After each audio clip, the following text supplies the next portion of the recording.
मैं George Washington हूँ, अमेरिकी धरती का बेटा जिसका जन्म 22 फरवरी 1732 को वेस्टमोरलैंड काउंटी, वर्जीनिया में हुआ था। मेरे माता-पिता को कम ही पता था कि उनका बेटा बड़ा होकर एक नए राष्ट्र के जन्म में एक केंद्रीय व्यक्ति बनेगा, जो दुनिया भर में स्वतंत्रता और आशा की किरण के रूप में चमकेगा। अपनी युवावस्था में मैंने एक सर्वेक्षक के रूप में काम किया और बाद में वर्जीनिया मिलिशिया में शामिल हो गया। फ्रांसीसी और भारतीय युद्ध के दौरान मुझे बहुमूल्य सैन्य अनुभव प्राप्त हुआ जो आने वाले वर्षों में मेरे काम आएगा। मैं एक किसान था, जमीन का आदमी था जो कड़ी मेहनत, ईमानदारी और सार्वजनिक सेवा के मूल्यों में विश्वास करता था। मेरी सीमित औपचारिक शिक्षा के बावजूद मुझ में ज्ञान की अतृप्त प्यास और अपने साथी देशवासियों के प्रति कर्तव्य की गहरी भावना थी। मेरे बारे में एक कम झा तथ्य यह है कि जानवरों, विशेषकर घोड़ों के प्रति मेरी गहरी रुचि है। मैं एक उत्साही घोड़ा पालक और एक कुशल घुड़सवार था। इन महान प्राणियों के प्रति मेरा लगाव सिर्फ एक शौक नहीं था, यह उन गुणों का प्रतिबिंब था जिनकी मैं प्रशंसा करता था: ताकत, वफादारी और दृढ़ संकल्प। मेरे जीवन में निर्णायक मोड़ अमेरिकी क्रांति के दौरान आया। 1775 में मुझे महाद्वीपीय सेना का कमांडर इन चीफ नियुक्त किया गया। सैनिकों के एक समूह का नेतृत्व करते हुए मैंने दुर्जय ब्रिटिश सेनाओं के खिलाफ दुर्गम बाधाओं का सामना किया।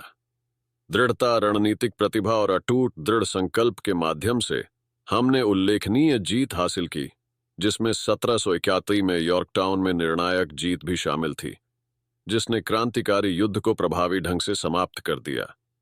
मेरे जीवन के सबसे महत्वपूर्ण क्षणों में से एक फिलाडेल्फिया में 1747 का संवैधानिक सम्मेलन था।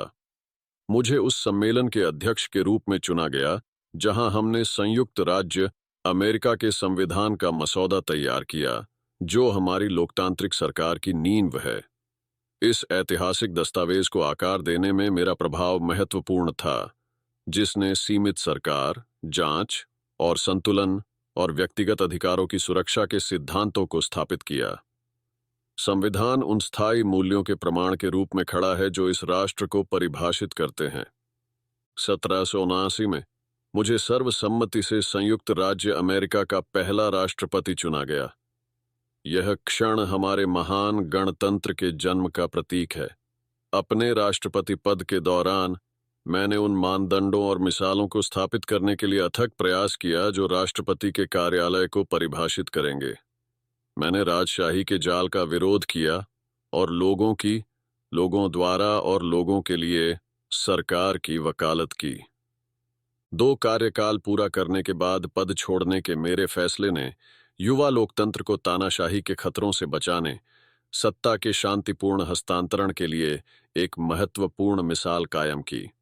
इस अधिनियम ने उस परंपरा को स्थापित किया जो नागरिक नेतृत्व के सिद्धांत और लोगों की इच्छा को मजबूत करते हुए 2 शताब्दियों से अधिक समय से चली आ रही है।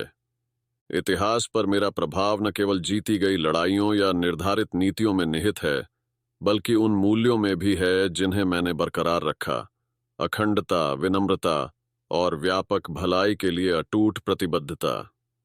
मैंने एक ऐसे राष्ट्र की कल्पना की थी जहां व्यक्तियों का मूल्यांकन उनकी संपत्ति या सामाजिक स्थिति से नहीं, बल्कि उनके चरित्र की सामग्री और समाज में उनके योगदान से किया जाता था।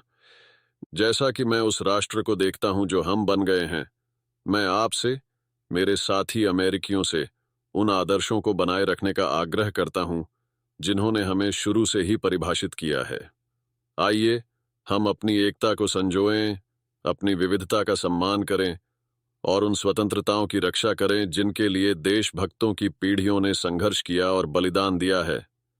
चुनौतियों का सामना करते हुए आइए हम लचीलेपन की उस भावना को याद रखें जिसने हमें हमारे सबसे कठिन समय में मार्गदर्शन किया और पहले से कहीं अधिक मजबूत, अधिक एकजुट और अधिक दृढ़ होकर उभरे।